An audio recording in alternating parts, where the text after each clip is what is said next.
We return you once more to the Land of Dimidium as we join our adventurers aboard the Mighty Maiden on their way to Knife's Edge, a prison camp on the continent of Akari. The group took some time becoming familiar with the ship, meeting some of its crew, and enjoying a nice bowl of goat meat stew prepared by Salt, the half-ogre chef. Salt is handing out bowls full of stew. There seems to be, pretty big chunks of meat, and it actually looks pretty good. There's occasional piece of little white hair floating in it, but that's about it.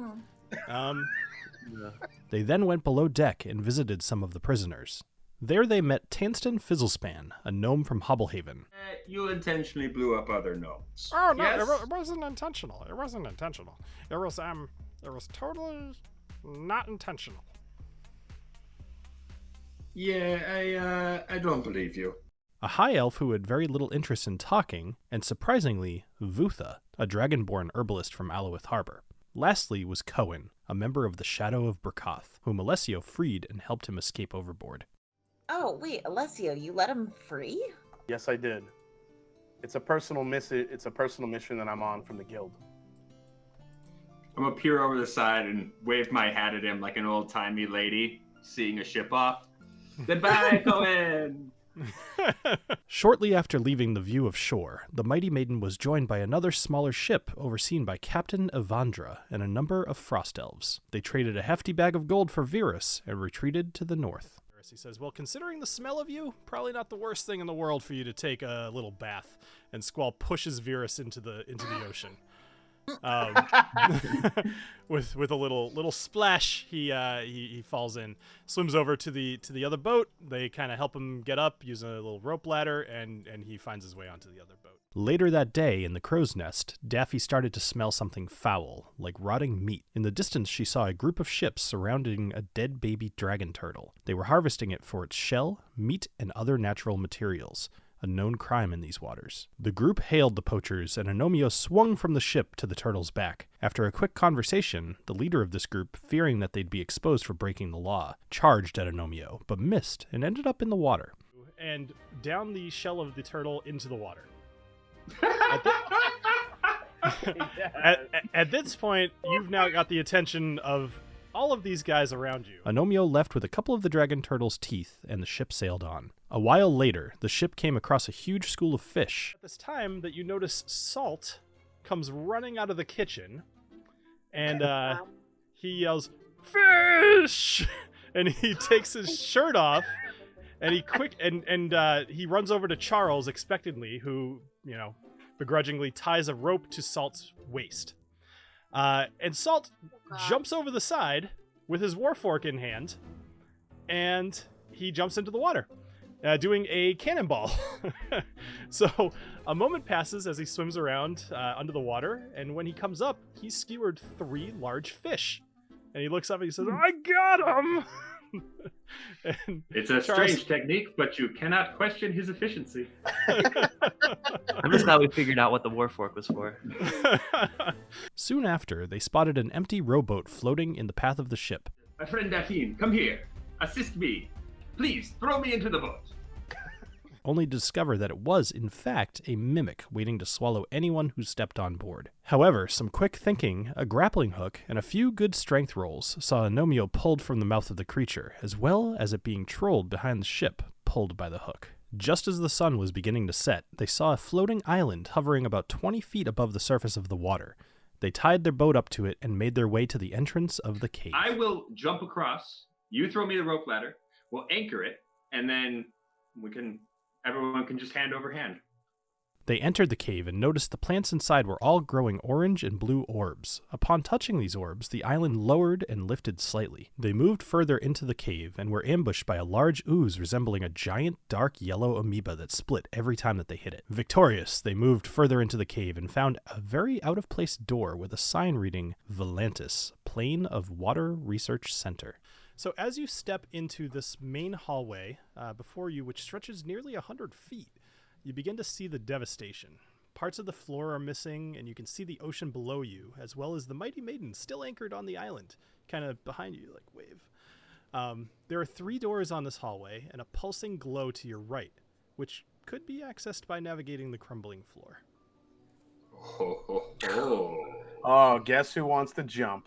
They discovered what looked to be a classroom, lab, library, and several other rooms. They explored, found some loot, and ultimately found a water elemental bound to this plane by 2 giant orbs filled with fetid water. As you're opening the door, you hear a wave surging and rising and crashing down with a roar. The water rushes in all directions, and you're just kind of seeing this as you open this up, filling every available space in an instant. And then, as suddenly as it crashed down, it rises up once more, inexplicably. At the center of all of this, there's a water elemental. The color of fetid water and a smell to match. The 2 large orbs shimmer on either side of it, appearing to hold it in place. After some quick thinking, the group managed to avoid drowning and remove 2 halves of a corrupted pearl of power from the orbs. This set the elemental free, and it quickly exited the room and escaped into the ocean. He's going to run directly through you, and for a moment, you're not able to breathe. But only for a moment. You find yourself, you are one with this water elemental. Nobilis, you're the same way. He is completely engulfed. You are completely engulfed by this water elemental. And Elric, having seen this happen to both of you, he steps out of the way. And the water elemental runs, and he jumps off the side, and he dives into the ocean. Elric with the Olay defense. On the way out of the research center, the group found a perplexing astrolabe as large as a table, which showed 4 illuminated dots, one blue appearing to represent where they were, as well as a green, red, and brown light shown in various directions relative to the group's location. The group headed back to the ship and settled down for some well-deserved rest. They awoke to the sound of Squall yelling, "Confess!" And moving to the deck, they saw Squall dangling an orc overboard and accusing him of letting Cohen out of his cell. The orc was slashed across the chest with Squall's rapier, and the orc fell overboard. Wow, this went Game of Thrones on him. Jesus. Later on, something large brushed against the side of the ship, creating a hole in the hull and leaving what appeared to be skin dangling behind. Agnomeio, together with the ship's wizard Elric, was able to repair the hole, and they sailed on. Minutes later, a large dragon was spotted flying in the distance. A moment later, the dragon comes up, only feet from the ship, the water soaking everything. It spins through the air, beautiful and serpentine. It touches down onto the deck with a thunderous report that you worry will crack the wood.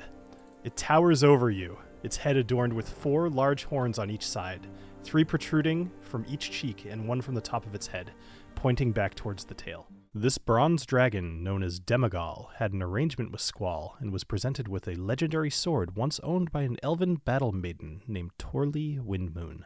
Seeming content, the dragon flew away. The night ended as the mighty maiden sailed into a large storm, but some excellent piloting by Alessio found them safely in the eye. Squall took the helm and sent the group below deck to get what rest they could. Lightning and waves were crashing around them. The wind was whipping at the sails, but the group slept soundly, until Nobilis was awakened by the sound of his mother warning him of danger, just in time to dodge out of the way of a trident piercing down at his chest. Nobilis, your eyes snap open, and looming above you, you see a creature, humanoid, but barely. Its blue screen scales reflect the light off the lantern in the room. Elaborate fins crest its head, and its clawed, webbed hands clutch a trident coming down towards your chest. Daffy nearly succumbed to the same fate, stabs down with the trident, and you reach up and you grab in between the different prongs and kind of shoot it off to the side. The trident plunges into the wall, and he takes a minute to pull it back out. Water was rushing across the floor as it bubbled up from the lower deck. They checked on the prisoners. 2 were dead, and only Vutha was alive. Try as they might, they were unable to free Vutha from his cell before the water rose above his head, and he succumbed to the sea, cursing Alessio's name as he drowned.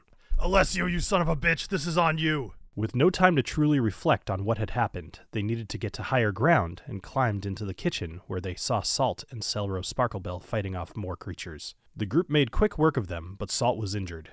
With no time to waste, they ran out onto the main deck, where they saw the crew of the Mighty Maiden fighting for their lives against not only Sahuagin, but also giant tentacles threatening to pull the ship down to the depths. He's grasped by these tentacles, and he is thrown 60 feet out towards sea. Oh my god. He is... That is more feet than I would care for.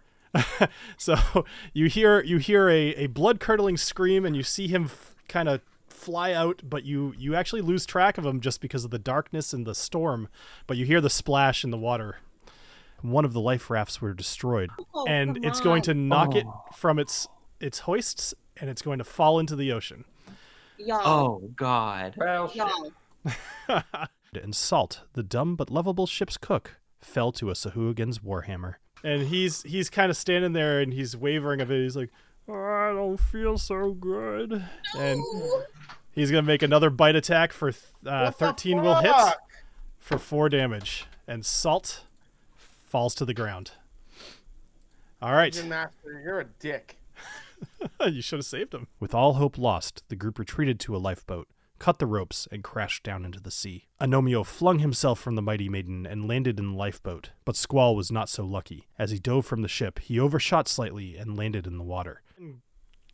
Kind of comes out of the water and he wraps his arms around Squall and he pulls him down underneath the water. A voice from the heavens boomed out.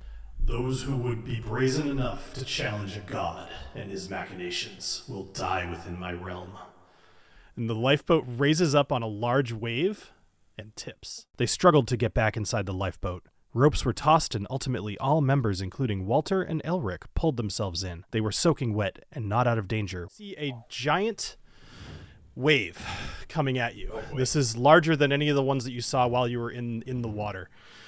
And you hear the sound of a very large beating wings coming from behind you. And How do I miss that dragon? you see... There she is. Oh, okay. You see Demigal come down, and suddenly you and the entire boat are lifted above the ocean. 20, 50, 100 feet, as you're being held in the claws of this giant bronze dragon. Picked them up, boat and all, and dropped them on a beach in the bush of Jilriel to the south of Knife's Edge. They made camp on the beach, and Agnomeio discovered the bag that Salt had been carrying around was magical and would produce whatever food he thought of when reaching in. The group had settled down to have pork when they were attacked by a group of lizardmen who were shooting blow darts tipped with some sort of paralyzing poison. People were dropping left and right, falling to the sand, eyes locked open, labored breathing, and unable to move. Agnomeio whipped and cut his way through the remainder of the lizard men, and then sat watching the jungle with his rapier at his side and a chunk of pork in his belly. Several hours later, as the sun rises, everyone begins to stir with massive headaches and weakness in their bodies. Suddenly, they hear a rustling in the bushes as a strange dog came charging out and began licking Nobilus's face. His name read Booker, and the group followed him into the jungle. They were brought to a temple mostly covered in moss and vines, and a strange mist-laden trench disallowing them easy entrance. They swung across a broken bridge and entered the temple through a giant skull serving as a door. Elric and Walter remained behind. The skull scanned each member of the party and allowed them entrance, all but Nobilus, who was psychically attacked and injured. They moved through the mouth of the skull into a large room filled with rock pillars and several lit torches. Booker began barking and drawing attention to a side room and a voice yelling for help. Help! Help! Our heroes mounted a rescue and helped a halfling escape from a side room with a collapsed floor. She introduced herself as TaLin Creedk, the Great Adventurer, and said she's investigating what would have caused the lizard men in the area to have gained so much strength in the region, and she revealed a keyblade she had retrieved from the Titanic Chasm on Avera. As Alessio began investigating a door on the west side of the room, a number of petroglyphs depicted a history of the gnomes who had once inhabited this temple, falling victim to the haze outside, losing their eyesight, and ultimately being overrun by lizard folk. Continuing onward, they worked their way through a few fire traps. Sadly, Agnomeio's hat got a little singed. No. But the group bravely continued on. They ran into a group of crocodiles and one big, mean giant croc.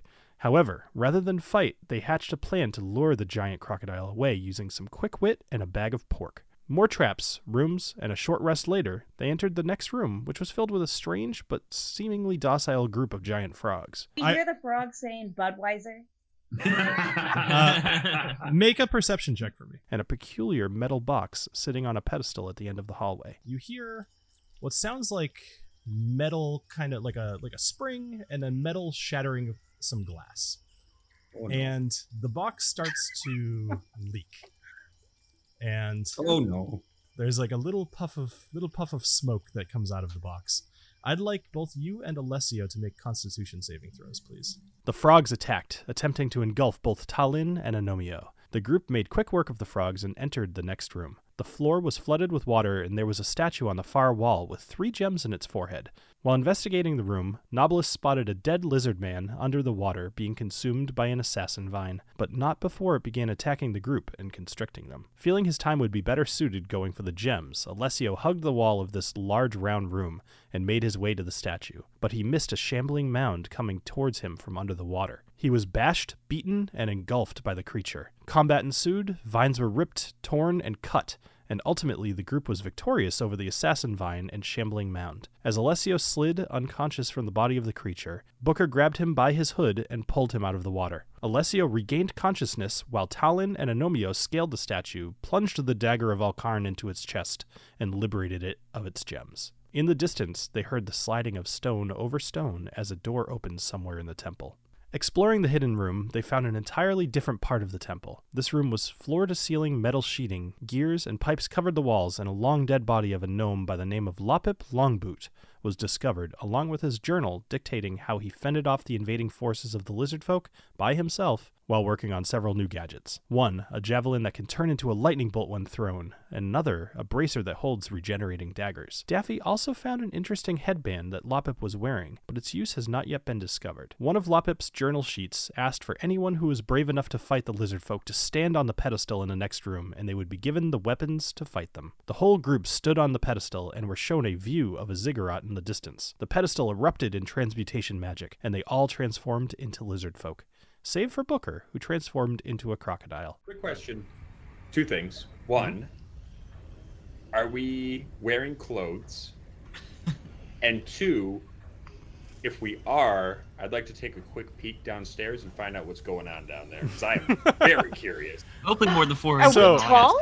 All right. Well, Are we tall? I'm glad you asked, because it lets me show off some lizard knowledge here. You have a cloaca.